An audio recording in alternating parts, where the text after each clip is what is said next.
Si sigues comprando esto pensando que salvas el planeta, tengo una mala noticia. Estás acelerando el problema. Soy Javier, ambientólogo con 12 años de experiencia en la gestión sostenible de residuos y economía circular. He analizado los 7 hábitos eco más contraproducentes del momento. Son acciones que todos hemos normalizado en nuestro día a día pensando que salvamos el planeta, pero que en realidad están financiando a las industrias que nos mienten. Quédate hasta el final porque el hábito número 5 es el que cometen incluso los más expertos, y es uno de los más caros y que más daño está causando ahora mismo. Empezamos con el primero. Hábito 1. Coleccionar bolsas de tela. Empezamos fuerte. Atento a este dato del Ministerio de Medio Ambiente de Dinamarca porque duele. Para que esta simple bolsa de algodón orgánico compense los impactos ambientales de su fabricación frente a una bolsa de plástico, tienes que reutilizarla 20.000 veces. Sé lo que estás pensando. Pero si es natural, es mejor. El 90% de la gente comete este error. Tienes un cajón lleno de bolsas porque te las dan en eventos, en tiendas eco, y tú las coges pensando que ayudas, que ya las utilizarás. Pero lo que estás acumulando es una deuda ambiental y una huella hídrica brutal. ¿Te parece una locura? Es ciencia. El algodón es un cultivo sediento que agota el suelo y requiere miles de litros de agua. Por otro lado, el plástico es un subproducto del petróleo y muy eficiente energéticamente al fabricarse. Y si usas tu bolsa de tela una vez a la semana, necesitarías vivir 380 años para amortizar su deuda con el planeta. ¿Significa esto que vuelvas al plástico? No. Significa que la bolsa más sostenible es la que ya tienes. No aceptes ni una más. Coge una, utilízala hasta aburrirte y rechaza el resto. La clave es reutilizar. Pero el problema no es solo la bolsa, sino el falso idealismo que se le da a ciertos materiales. El siguiente hábito es un error que puedes cometer en el comercio pensando que eres el más ecológico del pasillo, cuando en realidad podrías estar multiplicando por 5 tu huella de carbono. Hábito 2. Elegir un producto únicamente por la apariencia del envase. Todos lo hemos hecho alguna vez. Vas al súper, ves un brick o una botella de vidrio y piensas, compro este porque es mejor. Pero, ¿y si te dijera que ese envase bonito puede estar emitiendo hasta 5 veces más CO2 que el de plástico que tanto se odia? Mira, no existen materiales buenos y malos en sí. Cada uno tiene sus ventajas y sus inconvenientes. El plástico es ligero y gasta poquísima energía al fabricarse, pero es un desastre si termina en la naturaleza. El vidrio se recicla de manera infinita, pero su peso es tanto que multiplica por varias veces las emisiones de gases de efecto invernadero del transporte. Y para fabricar el papel se necesita 4 veces más energía que para fabricar el plástico. Como dicen los estudios de Franklin Associates y Denstat, si mañana prohibiéramos el plástico, las emisiones de los envases se multiplicarían casi por 3. ¿Cómo sabemos entonces qué material es mejor en cada caso? Pues la ciencia no se basa en creencias o tendencias, sino que cuenta con una herramienta analítica, metodológica y objetiva llamada análisis del ciclo de vida. Te pongo un caso real que te puede volar la cabeza. La empresa británica Riverford analizó sus envases de reparto y descubrió que si cambiaban sus cajas de cartón por cajas de plástico, reducían el impacto ambiental en un 70%. ¿Crees que hicieron el cambio? No. Mantuvieron el cartón porque sabían que sus clientes preferían que les engañaran con un material que parece eco antes que aceptar la realidad científica. Preferían ser menos sostenibles antes que perder ventas. Y esto es solo un ejemplo, pero pasa mucho más de lo que crees. A lo largo de mis años como ambientólogo he visto cómo se tiran millones de euros en envases que son más caros y más contaminantes solo por agradar al consumidor. No te estoy diciendo que el plástico sea la solución a todo y que haya que utilizarlo sin control, porque ningún material compensa un mal uso. Lo que te digo es que dejes de guiarte por modas. La opción más ecológica se tiene que analizar caso por caso, con criterios técnicos y científicos, no con lo que diga un post en redes sociales. Y en unas ocasiones será mejor utilizar vidrio, en otras plástico, en otras cartón, etc. Y hay mucha gente que comete el error de pensar que la solución es prohibir los plásticos, pero el enfoque no puede ser tan simplista. Elegir el material menos malo es un avance, pero de nada sirve si el destino final es un desastre. Hay un hábito que practicas con la mejor de tus intenciones y que literalmente está saboteando el reciclaje de tu ciudad. Hábito 3. El error que colapsa las plantas de reciclaje. Se trata del reciclaje por deseo o wish cycling. Es ese momento en el que tienes en la mano un residuo que no es un envase, pero como es de plástico, te da pena tirarlo al cubo de restos y piensas, lo echo al contenedor amarillo, que ellos ya sabrán qué hacer con esto. Pues spoiler, acabas de meter un polizón en el sistema que lo rompe todo. He estado centenares de veces en todo tipo de plantas de tratamiento de residuos y te aseguro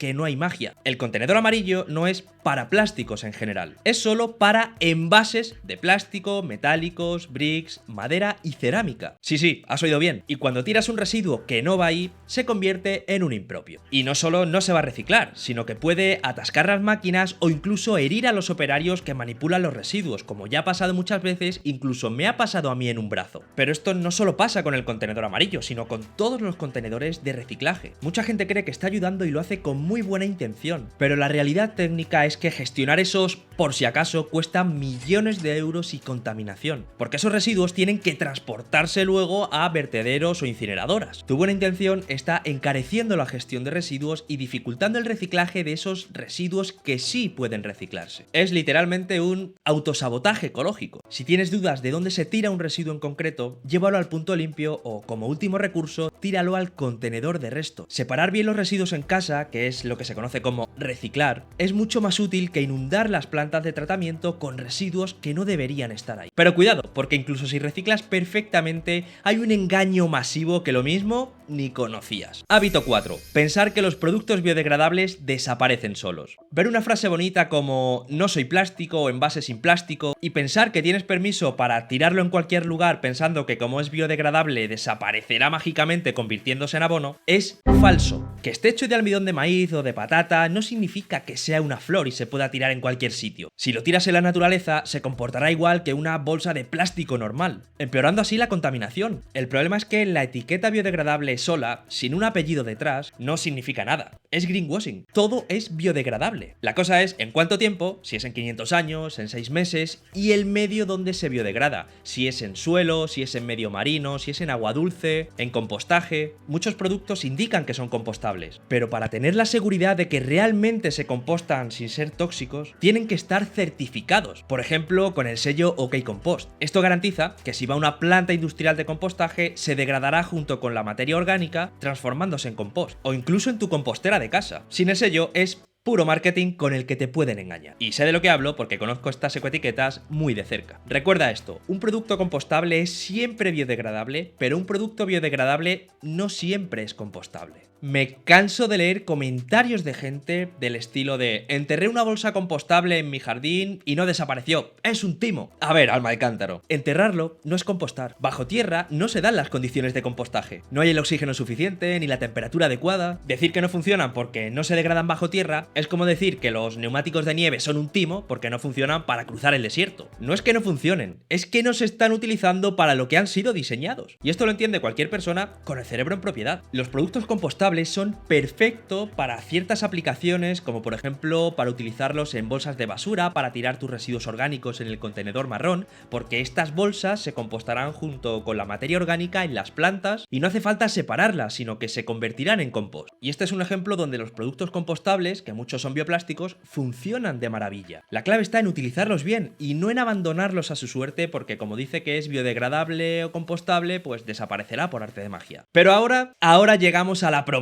que te hice al inicio del vídeo. Es un error que cometen hasta los más expertos, el más caro para tu bolsillo y el que más está dañando el sistema ahora mismo. Hábito 5. Comprar ropa de botellas de plástico recicladas. Ves la etiqueta y piensas, qué bien, estoy salvando plástico del mar. Siento ser yo quien te lo diga, pero comprar este tipo de prendas no es economía circular. Técnicamente es un secuestro de materiales que sabotea el reciclaje real del plástico. Te explico el fraude. Las botellas de PET son la joya de la corona. Se pueden reciclar casi indefinidamente para hacer nuevas botellas en un ciclo cerrado. Pero cuando la industria de la moda coge esas botellas para transformarlas en hilo, rompe el ciclo. Convierte un material de alta calidad en una prenda mezclada casi imposible de reciclar y que terminará en un vertedero o incinerada. Eso no es salvar el planeta, se llama infrarreciclaje o downcycling en inglés. Aquí está el desastre del que nadie te habla. Muchas marcas de ropa están tan desesperadas por lavar su imagen que están comprando masivamente plástico de las botellas, disparando así su precio hasta el sinsentido de que el plástico reciclado es más caro a veces que el plástico virgen. El resultado, que a las empresas de alimentos y bebida les sale más barato fabricar con plástico virgen porque el sector de la moda se ha comido su materia prima reciclada para venderte una camiseta eco. Y tengo fuentes fiables que me confirman una práctica surrealista, de verdad. Hay algunas fábricas que producen únicamente botellas para que inmediatamente después se puedan reciclar en ropa y decir que su fibra es reciclada. Es absurdo. Y para que no te tomen el pelo, exige certificaciones serias como Ecolabel, Ángel Azul o el estándar GRS.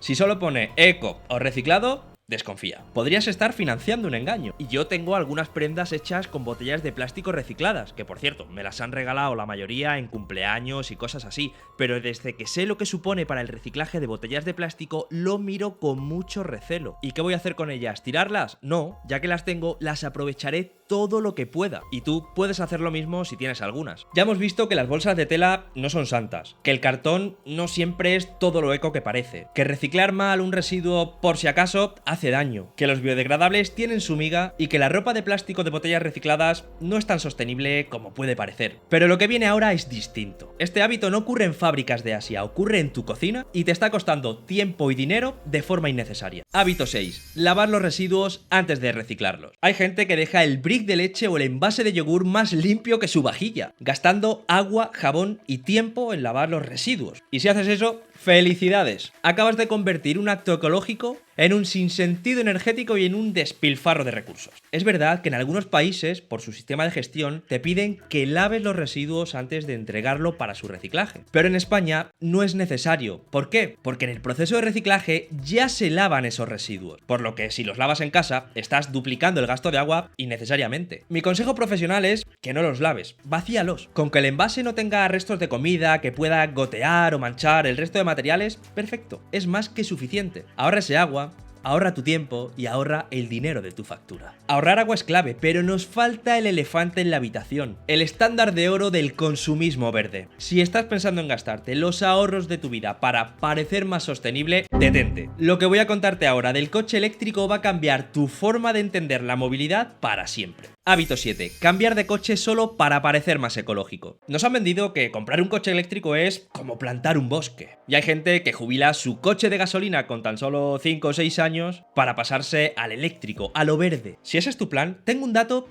que te va a doler. Estás contaminando más. Vamos a la ciencia. El Joint Research Center de la Comisión Europea es claro. Fabricar un coche eléctrico, especialmente su batería, emite mucho más CO2 que uno de gasolina. Es como una deuda de carbono. Para que te hagas una idea, tienes que conducir uno de combustión entre 30.000 y 70.000 kilómetros solo para empatar con el coche de combustión. Pero es cierto que a largo plazo el eléctrico gana por goleada porque emite un 50% menos de CO2 en toda su vida útil. Pero aquí viene el matiz que nadie te cuenta. Si cambias de coche cada 4 o 5 años, nunca llegas a pagar esa deuda, porque no lo utilizas lo suficiente como para compensar los impactos ambientales de la fabricación de esa batería. La movilidad eléctrica solo es verde si el coche dura. Lo más ecológico no es comprar un coche nuevo, limpio, cada poco tiempo, es mantener el que ya tienes hasta que no dé más de sí. O mejor aún, dejar de coger el coche hasta para ir a comprar el pan a la vuelta de la esquina. La tecnología eléctrica es una pieza más del puzzle, no una licencia para consumir sin control. El problema no es el motor, es nuestro hábito de utilizar el coche para moverse 2 kilómetros. La verdadera sostenibilidad no se compra en un concesionario, se practica cuestionando cada desplazamiento. Sé que después de estos 7 hábitos es fácil sentirse abrumado. Nos han bombardeado con tantas mentiras que ya no sabes qué creer. Pero aquí está la clave. El poder lo tienes tú cuando dejas de ser un consumidor ingenuo y te conviertes en un consumidor con criterio. Me gustaría que me dijeras cuál de estos 7 hábitos te ha dolido más descubrir. Cuéntamelo en los comentarios. El problema es que ahí fuera es muy difícil separar la ciencia del marketing. Y precisamente para que no tengas que navegar solo en ese caos he creado La Tribu Eco. Es un lugar donde pasamos de la teoría de este vídeo a la práctica real. En este refugio te enseño paso a paso cómo puedes reducir drásticamente tus residuos sin complicaciones, a reciclarlos como un experto y aplicar la economía circular real con rigor tanto en tu vida diaria como en tu negocio, ahorrándote mucho dinero mientras cuidas el planeta de verdad. Si estás hasta las narices del greenwashing y buscas resultados reales basados en la evidencia científica y una comunidad que hable tu mismo idioma y que te apoye, tienes el link en la descripción. Y si este vídeo te ha resultado interesante, mira este otro porque te puede ayudar mucho.